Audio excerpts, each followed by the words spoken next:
would like to talk about something different, about innovation culture within Atlassian, how we perceive innovation, how we use our own products inside Atlassian to innovate. The first thing that we need to announce is that, being an Australian company, we use some profanity, some bad language. So, excuse me, we may have to cover your ears from time to time, but that's the nature of the culture of this company. Right. Atlassian, again, as I said before, it's a special beast. We're quite proud of the culture that we have inside, and that's not only us saying, but the industry. In Australia, we've been #1 for about 4 years in a row as a great place to work. And in the United States, we've been #7 year on year. So it says something. And I work at the European headquarters, which is in Amsterdam. And this year, we also received the same award for the first time in the Netherlands, one of the best workplaces in Holland. So again, we're very proud, and that reflects on the culture. That is a result also of the culture that we have inside the company. So, talking about innovation, what exactly is innovation? Innovation is something that we depend on, that we need to have every day. And there are many cases of innovation, right? You may remember this, the Newton. A long time ago, people wanted to have this device. It was probably the pioneer of the smartphones, but it didn't work. It flopped, right? Just somehow. But who knows, maybe that led to what we have today. Be it an iPhone or Android, it doesn't matter. It just, the evolution was there. I think that was the first innovation in that sense. And then there is a funny story about innovation of these Post-its. I was reading that in 1968, an engineer at 3M was looking for the formula of a very strong adhesive, and he came out with a very, very weak one. So he gave up, he parked the project, and some years later, another engineer picked it up and built the Post-it. So it was, let's say, an accidental innovation, but still a very important innovation. And then there are innovations that we hoped that would never have happened, but they did. Some annoying things, right? Anyway, so that's more or less innovation. But what about culture? Culture is a very difficult thing to talk about. It means something to me, it means something completely different to you, and it's difficult to determine. Some people believe that culture means making people happy at work. We do have that. We have beer on tap every Friday. We have ping pong and free food, and we even have Nerf guns for the developers to shoot at each other. I don't know why they need that. But is that really culture? I'm not sure. I think this is just part of the culture. It's probably an essence of the culture, but not the culture itself. So what is culture? Again, it's something fluffy, something like this picture. Is it a rabbit, a dog, a cat, or a pillow? I don't know. So it means something different to each one of us. So whilst we don't know what is culture, we know that there are 3 important ingredients to make a great culture inside a company. One of them is to have the tools, the right tools, the great tools. The other one is to have time and space to cultivate that, to work on it. And of course, you need people that are passionate, at least some champions inside your company that are really passionate about the culture. So I'm going to talk about 3 parts of the culture today. First, the culture of innovation. Much of the work that has been done today in terms of management is broken, and that's this guy's fault. You probably don't know who he is. I mean, I would be very scared if you knew who this guy is. So his name is Frederick Winslow Taylor, and he's the father of modern management theories. He was, in fact, the very first consultant in history.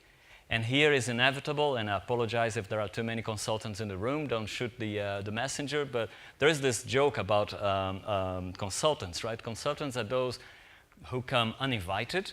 They don't know anything about your business. They tell you something you already know, and they charge you a lot of money for it. So this guy was the first one. But he developed a theory, a management theory, that was very important in that time. And this theory was that we had lots of assembly lines. We needed people who just assemble things, not thinking, just like Gerald Ford said, I don't want my employees to think. So they were just assembling pieces of equipment. But at the same time, you needed another breed of workers. You needed the thinking managers. So he sort of divided the work into thinking people and not thinking people. That worked very well in that time, right? That was the time after the Industrial Revolution and so on. But today, of course, the times have changed, work has changed, people have changed. Only the companies are not changing that fast. Some of them are still in that process of, trying to adapt to the new times. So, in summary, in the past we were all like Fred Flintstone, right? From 9 to 5, the siren goes off and we run home, we say yabba dabba doo, and we run home to Wilma. Well, but today we want to be the Incredibles. We want to work extra time, we want to innovate, we want to make a dent in our work. We want to, have the job done. So it changed a lot. And in fact, it sounds very harsh. All this comes because innovation is very important. Companies have to innovate or they die. Examples of that, have you guys had Blockbuster here in Hungary? Or at least you knew of it? So Blockbuster was a huge video company, right? A video rental where you went there and you rented some videos. They tried to innovate a little bit, selling ice creams and things like that, but it didn't really work. Along came another company called Netflix and started shipping DVDs through the mail, and Blockbuster went bust. So Netflix also had to reinvent itself and re-innovate itself, which they did. They started then streaming video instead of just sending the DVDs. So they embarked on the digital revolution. And more recently, they even innovated again by owning the content, not only having content from other studios, but they created series that we love, right? And another example of a company that went bust because they didn't innovate enough was Kodak, and that you probably know. Anyway, so we're talking about innovation, but how do we innovate? How do we say to our employees, hey, go and innovate? Doesn't really work like that, right? Paying money for innovation, there are many theories about that. There is a nice TED talk about this. That it doesn't work. It really doesn't work. So how do you innovate then? How do you motivate people who are bored? So we, at Atlassian, we give them time. Time to try their own ideas, time to innovate the craziest things. Just try something. We call it Ship a Day. Every quarter, we stop the company and we say, this day, you can do whatever you want to present to us. We used to call it FedEx Days, but FedEx didn't like it, because if you Google it, you still find FedEx Days related to our activity. So FedEx called Atlassian and said, can you please change the name? So we call it Ship Days. So again, what we do is during this 24 hours, we brainstorm together in small groups, big groups, doesn't matter, you just gather your teams. Then we hack something for 24 hours. Remember, we're talking about a prototype. You cannot possibly in 24 hours produce a whole finished, polished product. And then we present during a session, we have pizzas and drinks, and we vote a winner. Now, how important this is? For us, extremely important. One size is this example. You may have heard of HipChat. I'm going to talk about HipChat in a minute. It's a chat product that we have. So these guys, what they created was a way of typing the messages in your own language. In this case is Vietnamese. And you have at the same time 3 translations, simultaneous translations. In this example, in Portuguese, in Polish, and in English. So we don't have that. Our chat is just a standard English or whatever language you communicate on. But these guys, in 24 hours, they built a prototype that said, hey, we can do simultaneous translation inside our product. That was great. So what happens is that at Atlassian, we have many features of our products and products themselves that were created during these Ship Days. Jira Service Desk is one. Jira Capture, that is inside Jira Software now, was another one. And many, many other features and products that were created. And remember, it doesn't have to be necessarily a technical product. Someone created a project that was just to change the light bulbs for the more environmentally friendly ones. Just that, it's as simple as that, nothing too crazy. And people are happy about that because especially developers, right? They are there to be creative. They want to innovate. They want to bring something really new to the table. And then, of course, in our culture, it's all about T-shirts. So we give a T-shirt to the winner, and they are happy. That's not what we give. That's an example of other companies. Amazon seems, instead of T-shirt, they give a Node shoe, a Node Nike shoe to the ones that stand out. Yeah, all right, but hey, it works. As long as they have their end results, which is the innovation for everybody, not just for the thinking managers, remember, but for everybody, that makes a lot of difference. Because ideas, yeah, can happen to anyone at any time. So let's just give the space and time to the ideas to grow. Great. So now the culture of happiness. We spoke before what we have, beer on tap. We have a lot more than that. We have family and friends day where we go out with the family and the friends. You can bring your family, your dogs, or your pets, and anyway, and have great stuff. Team building, we have those activities as well, most companies have. And then we have the end of our fiscal year party that we call the Games of Code instead of the Game of Thrones. So we do have lots of fun. And we celebrate. We stop to celebrate things because we think this is important to the team. We organize a release party when we have a new release of the software. We do a team offsite, you know, even just baking a cake or bringing something that you manage to cook. Not me, because I'm a lousy cook as well as a lousy football player. But anyways, I celebrate with the people. Very important is to constantly keeping pace of the measure of how happy we are, because you can answer yourself and ask for yourself, am I happy? Yes, I am, or I'm not. But when it comes to the team, and here I'm using the profanity, sorry about that, you know, is your team really happy? We don't know. So how do we do that? No, this is boring, right? Have you ever filled one of these, and when you start filling up, because you say, okay, I'm going to be a nice guy, and I'm going to fill it up, and then you find out that there's 6 pages, not only 1. Then you go like, oh no, my goodness. So what we do at Atlassian, at every meeting room we have an iPad. This iPad says if the room is free or not.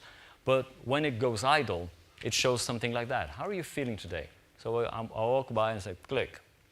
And the other one walks by and click. And then we can measure it a little bit. We can see how people are feeling and, you know, get some results. And any answer you want. How's your manager treating you? You know? Or we had a party yesterday. How are you feeling? Great. So this is open source. If you guys want to use that, feel free to take note of that URL there and you know, implement in your company. It's really easy and fun, and we are not the only ones. Spotify also has their own activities. They found out recently that 91% of the employees were happy. And then they talked to the unhappy people to see what they could do to improve things, and that improved. So, you know, we're not the only ones. And then last but not least, the culture of being one. We want the team to feel together. And that's an interesting one, especially when we hire new people. We bring new people and we are very picky. It's all about the culture. When I was interviewed by Atlassian, I was interviewed by 8 people, and no one asked me about my sales experience or techniques or those, you know, things like where do you want to be in 5 years and everything like that. I was like, interesting. It was all about feeling how I would fit or not into the culture, because we want people to do the best work of their lives, and that can only be like, you know, if you fit in there. So this is basically what we go through when we're hiring people. We check, you know, programming, experience, passion, and a beer test. But we changed the beer test because that was, you know, asking some interesting questions. So we changed it to a sidewalk test. What is a sidewalk test? If I'm walking a sidewalk and that new employee or that new candidate is coming across, do I feel like greeting and talking to that person, or do I feel like crossing the street? If I feel like crossing the street, he's a no. So, and then there's no hire. Even though that person has all the programming skills, all the experience, all the passion, it doesn't matter. On the other hand, if you don't have experience, but you tick all the other boxes, yes, we want you, because, you know, experience you can gather. The other things, it's difficult. So, and we also are very careful not to hire people from your own street, from your own school only. You know, otherwise it becomes a cult. Otherwise it becomes a kind of a club, a closed club. We want diversity. At Atlassian Amsterdam, for example, we have over 25 different nationalities, just to give you an example. And when there is a new employee, we assign a buddy. We don't let people, you know, just there by themselves. So it's very important to have someone to guide you through the company and show you what you can do, what you cannot, what you should say, what you should not, things like that. And then a very nice thing that we had, and I had the experience to do that in the first time I went to the San Francisco office, is the beer bike. It's basically a tricycle, right, with some beers on the back. You cycle across the office and you give some beers away, you have a chat with people. It's a way to integrate. The other thing that we stimulate is that you have to write a blog about yourself using, guess what, Confluence. So introduce yourself, you talk about your experiences and your personal stuff. Hey, I like playing the guitar, I like playing football or the table football, whatever. And people start commenting and asking questions. Hey, I like that too. Can we get together? Let's have a beer, something like that. It's all about transparency. We want to be very transparent and show, you know, people who they are. And also, we celebrate our wins, our failures, all the experience that we go through. So again, using Confluence, we celebrate our wins whenever we win an award like this one, Design for Experience. We won it, great, everyone was happy, we commented on that. But when we fail on a project, yes, we also share that because we need to learn from the failures as well as from the winnings. And we use also another module of Confluence, Confluence Questions, to ask questions to the whole company so people can, you know, ask questions and get their answers.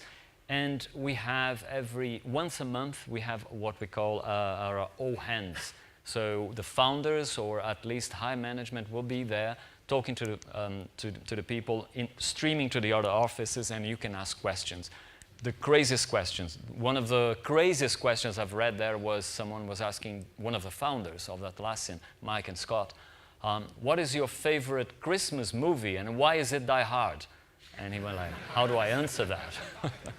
So, and then we have sharing information is also part of our culture, very important part.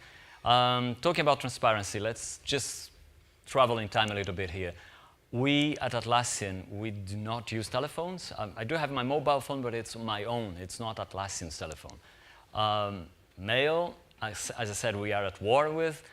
And yeah, we don't use much of this classic chats around a coffee bar or a water dispenser. We believe that transparency is much more than that. So I found this picture here, which I thought very interesting, probably, what, 50s, 40s, people traveling, everyone reading their newspaper, maybe one or two talking to each other, but most of them immersed on a newspaper. And then you fast forward to today. It looks like the same, right? But then it's not. The difference is that these guys here are probably communicating to millions of people, and they're receiving information from thousands of people. So it's more interactive, right? There is a difference there. The difference is that in the old way, it was more private. It's closed. Yeah, I'm reading my newspaper. Today is social. Before it was slow and closed, and now it's fast and open. The communications go very, very fast. So that's why we use internally our own product, HipChat. Don't know if you guys know HipChat. It's a very, very cool product that actually connects all the rest of the products together. But most importantly, it connects people with each other. So we can build chat rooms. So I have the experts team chat room, for example. So I took a picture of this event today and I said, hey, here I am, cool event in beautiful Budapest with META-INF and lots of people attending. So we start sharing information and you ask topics, you can ask questions to the people who know the answers and you get that. And you can build integration bots. One of my colleagues from marketing teams, he built a bot that actually sends notifications to a specific room that he assigned every time someone hits a new page that we launched. So that he has a measure of how many people are visiting those pages, right? And that connects the whole organization together. It helps us make people from different teams communicate. So again, marketing, PR, engineering, and bring people together that even the CFO and the coder can communicate. So that's one of the things that we praise, and we think it's important in the culture. Because transparency spreads that culture that we were talking about, whatever that is. And our culture, we have some very important aspects that we built, and we turned that into values. Because again, culture is fluffy, but it's alive. We still don't know what that thing is, but it's alive. And the culture then built our values, which are don't fuck the customer, sorry for my language, open company, no bullshit, sorry for my language again. Playing as a team is very important for us. Build of heart and balance, meaning that you have to work hard, but you still have your life as well. You have your family, you have your friends, and you have to, otherwise, you burn out, and that's not what we want. And one of the most important things of the values that we have is be the change you seek. So those people in an organization that nag, oh, that doesn't work, oh, this, that. Hey, you know what? Be the change you seek. Propose some changes. Innovate. Bring ideas. You have the time for that. We allow you to do that, so why not? So we believe that these values give the culture stability. And we constantly remind people of these values. It's very important. Right, just finishing one more thing. We've talked about companies that tried to innovate and died.